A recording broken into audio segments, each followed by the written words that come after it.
Hey, Bo Diddley, have you heard? Mama's gonna buy you a mockingbird.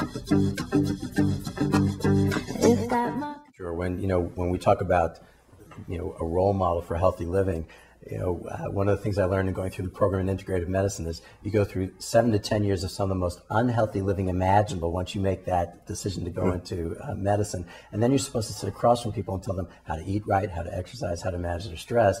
Well, a lot of parents understand that they need to do that when they don't have a baby. They're doing their yoga classes, they might be getting massage, they're breathing, but now all of a sudden their schedule's been thrown into an uproar and they don't even control their schedule any longer. And I think that's one of the things is understanding to take control of what you can and to let some of the other things go and not to hold so rigidly to these different ties that we've had before we had the baby.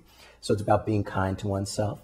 And babies pick up on this. When we have anxiety, the babies pick up on that anxiety. Certainly, right. When babies who are breastfed suddenly aren't feeding as well and aren't attaching as well, they may be anxious because they're picking up on mom and dad's anxiety or their lack of sleep. And so to think that the infant doesn't pick up on these things is actually quite incorrect. So being kind to ourselves, being the role model for the healthy living we want our children to grow up to be, helps throughout their entire life and starts during infancy.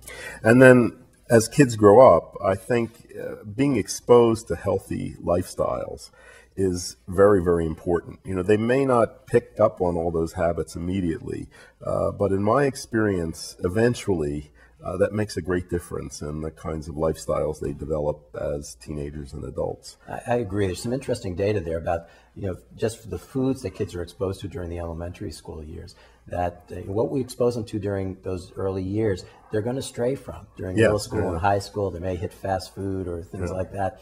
But in early adulthood, they return to what they were exposed to during the elementary school years. So it's hard because, for example, fish. I mean, not too many kids, who are 5 years old want to eat all this fish all the time. But we ask them to taste the food.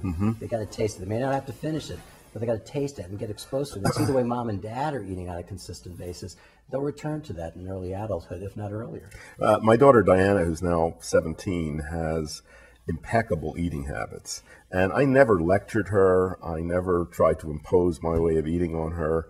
But somehow this has just influenced her. She reads labels of everything. She's very conscious about the foods that she puts in her body. I'm delighted. My kids have learned how to read labels as well.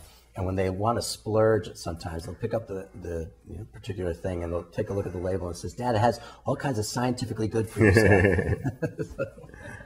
And I think the basic rule that we try to give all people is to try to reduce consumption of or eliminate, if possible, all refined, processed, and manufactured food.